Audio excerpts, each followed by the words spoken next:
Is Dreamscaper any good? Let's talk about that after we read the description. By night, delve deep into your subconscious and discover powerful artifacts to conquer your nightmares. By day, explore a city of Red Haven and build relationships to unlock power of your dreams. Dream, die, wake, repeat.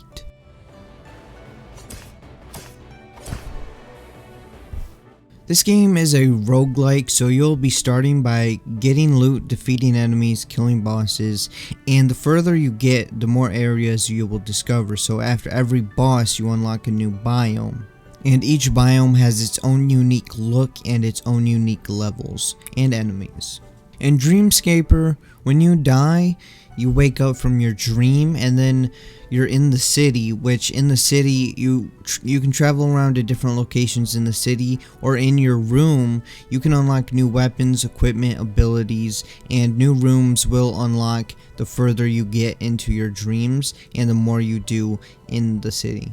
Also in your room, you can also change your starter equipment, and you unlock new equipment by discovering it in the dreams, which are basically your runs. And when you're using the different weapons that you find, the more you use them, you'll be able to master the weapon, and then it'll have like a mastery modifier, which gives the weapon a little modifier and kind of changes a little bit on how the weapon is. Also in your room you have a dream journal, and the dream journal contains challenges / missions, whatever you want to call them, to complete that will give you more rewards. The movement is fluid and it feels really smooth on a controller.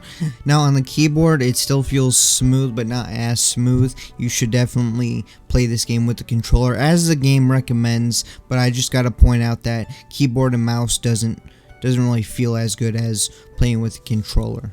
The melee weapons feel okay, but some of the weapons like the sword, I just didn't like using them. They were kind of boring, sluggish, and just, I don't know, they weren't that fun to use. Whereas the magic abilities and the magical weapons, like one of the magical weapons is you can like make these rocks appear out of the ground, and there's one where you can like hit them with the rock and then they just go flying back. That's probably my favorite one. It's so much fun to use. But the swords, they were just not as fun to use.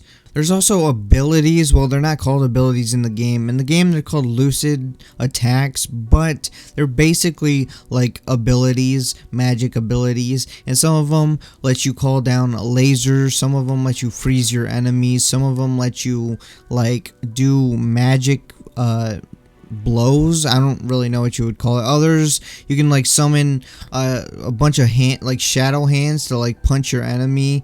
One just makes you so you can like move faster and stuff. You can call down lightning strikes, a black hole. There's just so much stuff. I can't go through all of it, but they make the game even more fun because maybe it's just me, but I just really like magic abilities.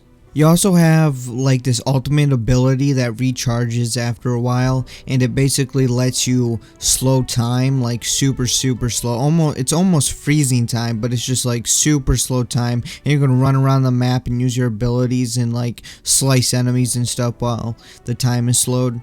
Also, when you're in the city or at your room, you can also craft gifts and talk to people around the city, and you can give them gifts to increase your relationship, and you can talk to them to increase your relationship, and you get buffs by getting better and better relationships with these people. And the buffs are just different things like increased ability damage, increased range damage, increased fire damage, increased critical damage, increased armor, increased lightning damage, and increased run speed. Overall, this game is a lot of fun, but this game could use some more biomes, enemy classes, enemy variety, and bosses.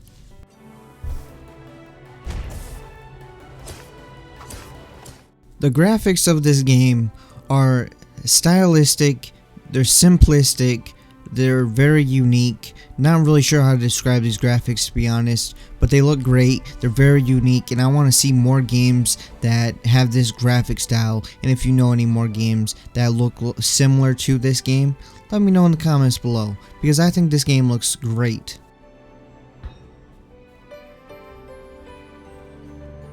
The music in this game is really good. It's relaxing and calming, and I'm actually listening to it while making this video. In fact, I'm listening to the music right now while doing the voiceover because I don't know, there's just something about this music that I just really like, and I'm just listening to it right now. And I think that speaks for itself. You know, if you're not playing the game and you're listening to the game's music, I think that just shows how good of a soundtrack this game has.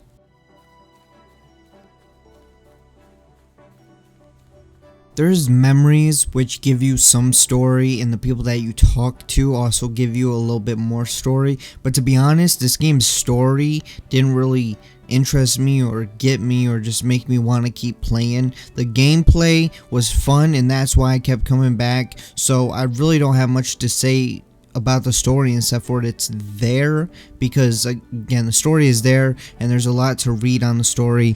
But the gameplay is probably why you're going to be playing this game and why you're going to be keep coming back to this game.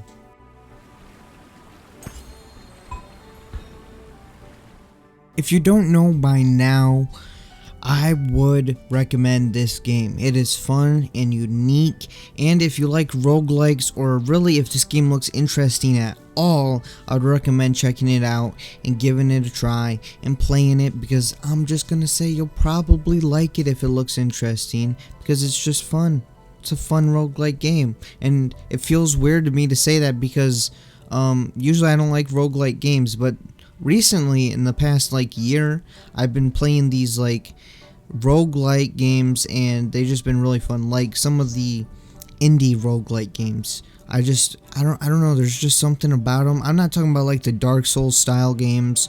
I don't really care for those, to be honest, but these action roguelike games, I would call them, have just been really fun, and this is a fun action roguelike game.